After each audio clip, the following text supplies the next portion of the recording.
Hey everyone, welcome back to Pine Hollow Auto Diagnostics. Today we have a very special car.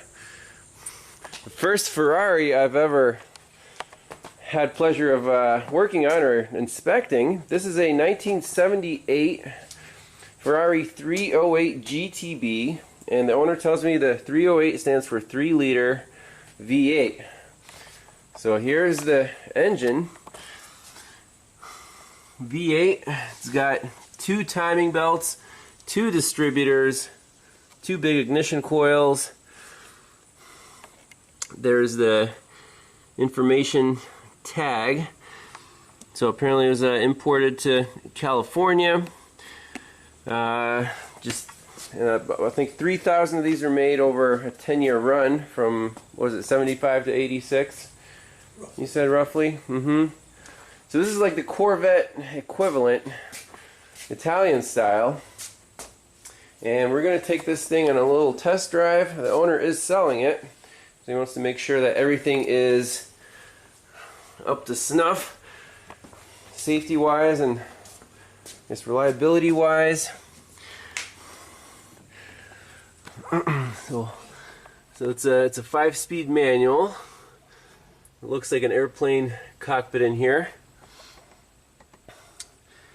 So let's fire it up and take it for a spin.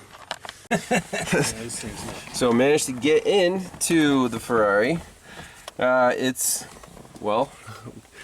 Headroom is at a premium here, so is legroom, and the pedals are kind of offset to the right with respect to the steering wheel.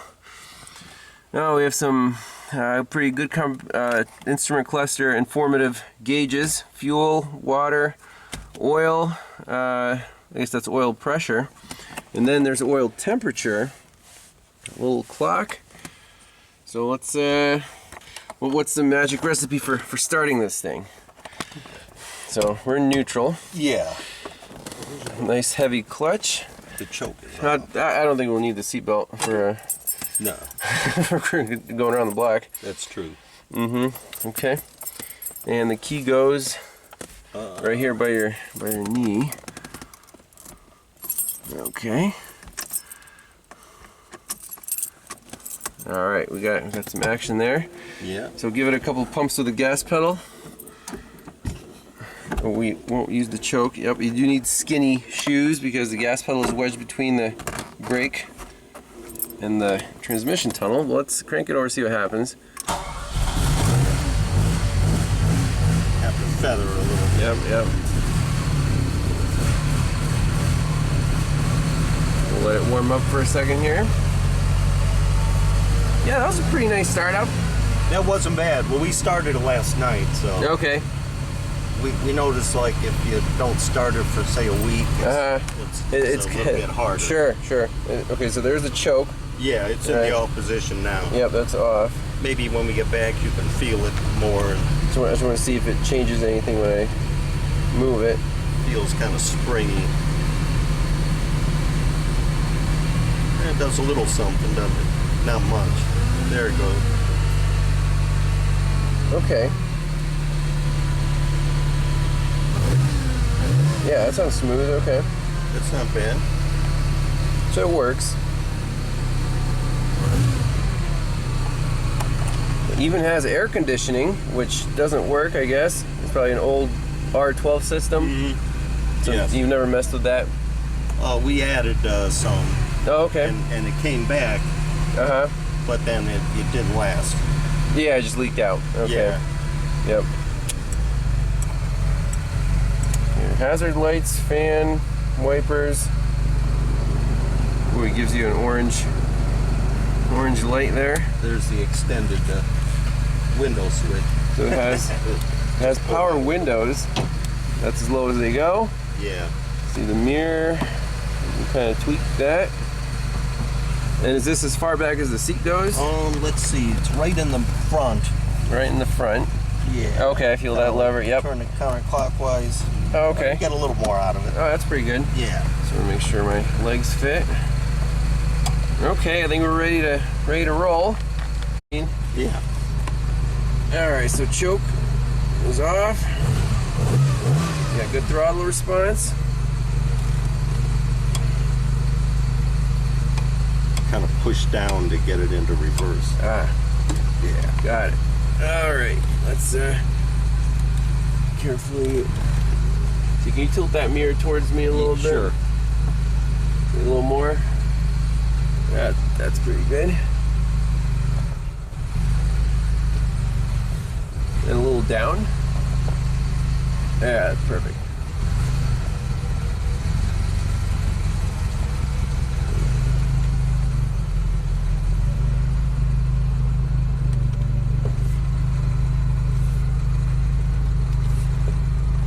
So no power steering. No power steering, right.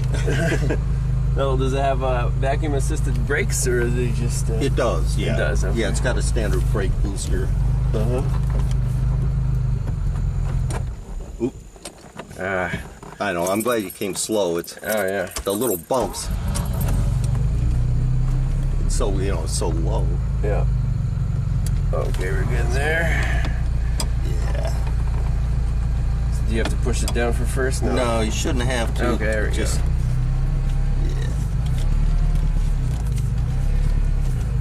So he tends to like drive it real easy, like around the block once or twice, and start out by going from first to third. Why is that? Oh, because the transmission is a little... Yeah, when it warms up, you can go first, second, third, fourth. Okay. But yeah. Let's see, what if we do a smooth shift here? Yeah. Let's see, I'll kind of keep it on the dash, or what do you think?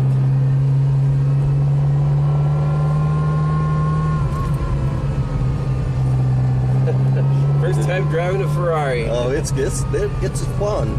It kind of has like when you get up to speed, like an airplane type sound, Yeah. Let's see. So turn signals. Oh, something's flashing. Does that mean anything? Where's that? In the screen, the upper right. That just means it's going. It's working. Do they like to send you the scanner to try them out on the air and stuff? They do. They've sent me a lot of scanners, and I have my favorite ones. So the other ones are like. And you don't want to tip off. Yeah, I don't want to tell them no. Right. Yeah, that's kind of nice. Yeah, so it's recording again. Oh, good. This is really cool.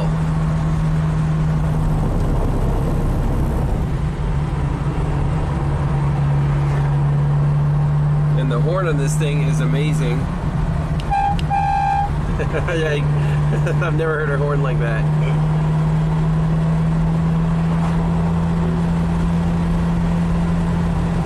So it does feel very mechanical. Like you need to be manly about it to shift it, to push the clutch. It's got cool pop-up headlights.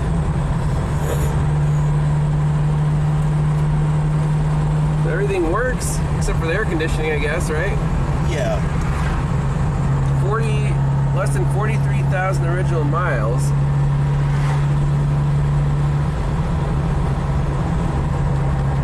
I guess they're all a problem.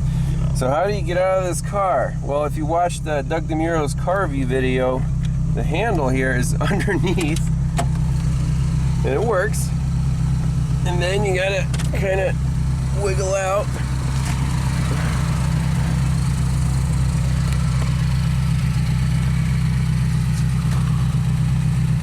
That's sweet. Pretty low clearance.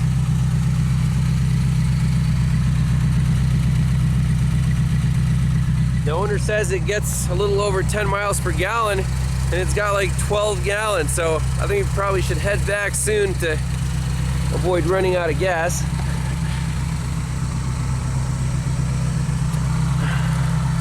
It's got Michelin 215/60 R14 tires, so 14-inch wheels on a race car. You don't see that anymore.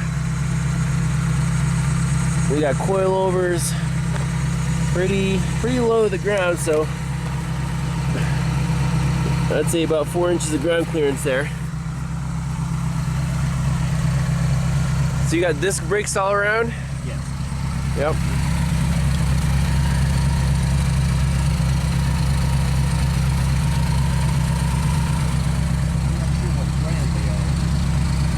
Probably Brembos. I mean, that would make sense, but Ferrari used back in the day. They are red in color.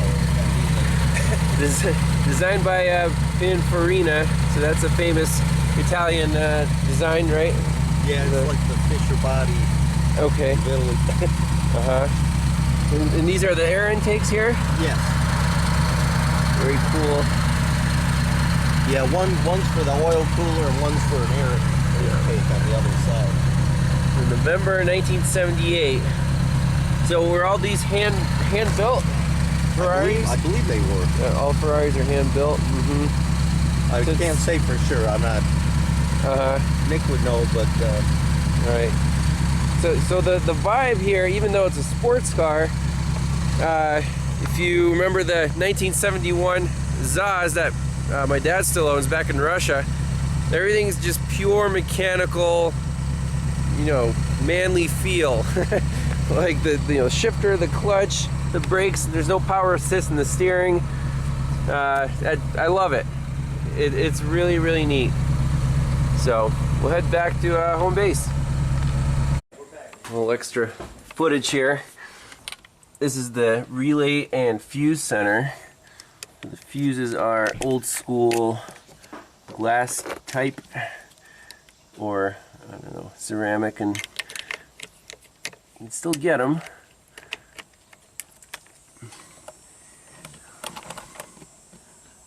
That's a blower motor down there.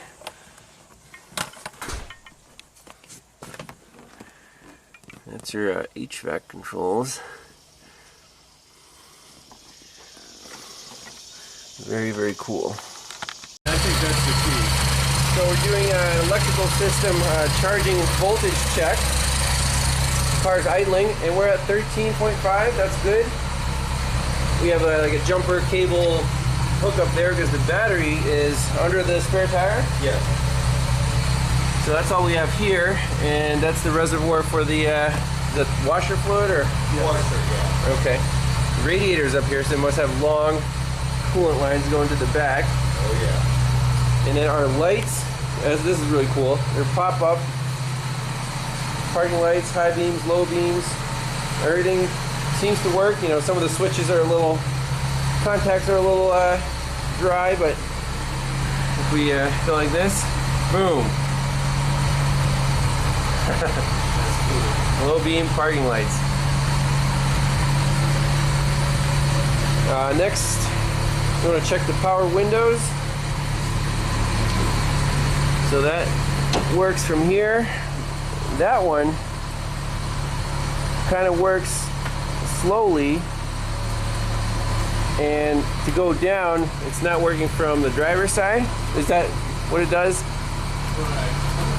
And then from that side,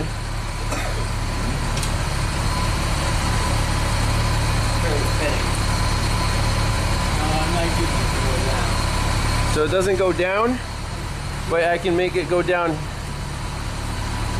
It's a little finicky, so we'll diagnose that window over there. Alright, so let's diagnose this power window. It only goes one way. Ferrari switch adds a couple horsepower. So we have 1, 2, 3, 4, 5, 6, 7 wires coming out of the switch. That seems like a lot of wires, right? Well, here's our wiring diagram.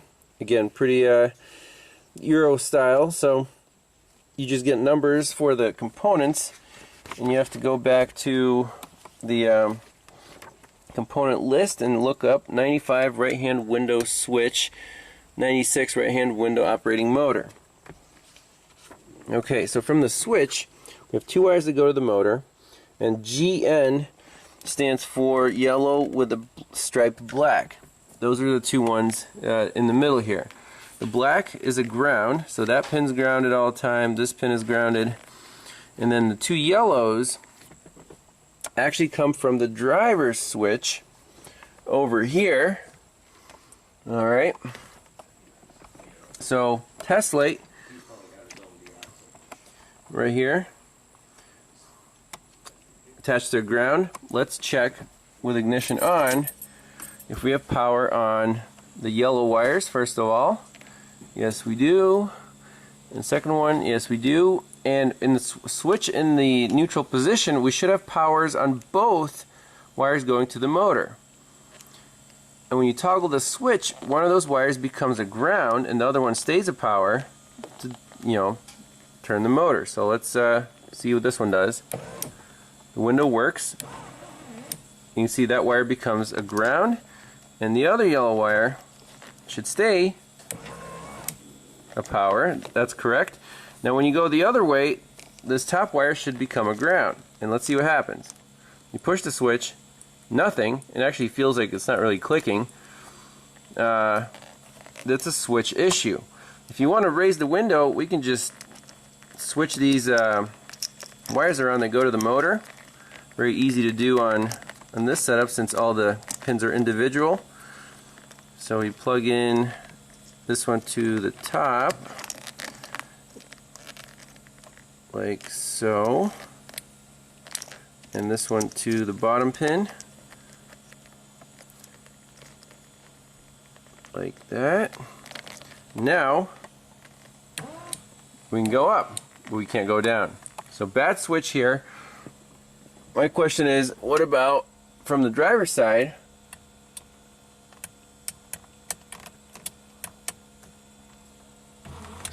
So that one works fine, but to go to the passenger, right now it's not working in either direction. You know, the switch feels good. So in the switch, it's important that these two contacts, when it's in its regular non-energized state, that the two middle yellow wires coming from the driver's side switch, those have to change state. So right now they should both be power, and we'll verify that. So that one's power and this one's power. Okay, good. Now if we keep our test light there and toggle the driver's side switch, oh, it actually worked that time. So it's a switch problem again. So we need some new power window switches. This one should be toggled to ground when I try to lift the window. There it is. Okay. And to lower it, okay. So it does go up and down from the driver's side if you go like this to the switch.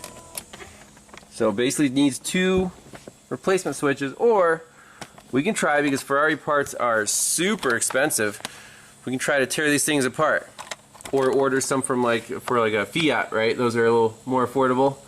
The owner has some experience with buying Ferrari parts. Yep, I can only imagine. So here's the guts of the switch.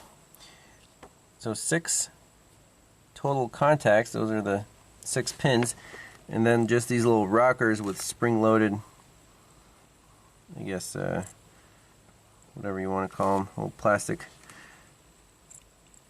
actuators. And you can see this one has seen better days. It's kind of doesn't have a nice tip on it anymore, so when you rock it, it doesn't actually flip the metal part. How do we improvise and fix this? Well, I mean, this looks like, yeah, the cheapest piece of plastic. It's a little melted from heat and age, but you can definitely improvise here. It just takes a little time and creativity. Okay, so put the switch back together. The clicking action is not perfect, but hey, we can go both ways now. Just a little contact cleaner. I say that's good enough for this car. But it's a Ferrari. If you want to be perfect, I guess you can get a new switch. If you want it to feel like new. But it works. Hey, that's the important one. Yeah. Now from the driver's side, you have to jiggle it. So again, bad contacts, I'm pretty sure of that. Let's clean that one out.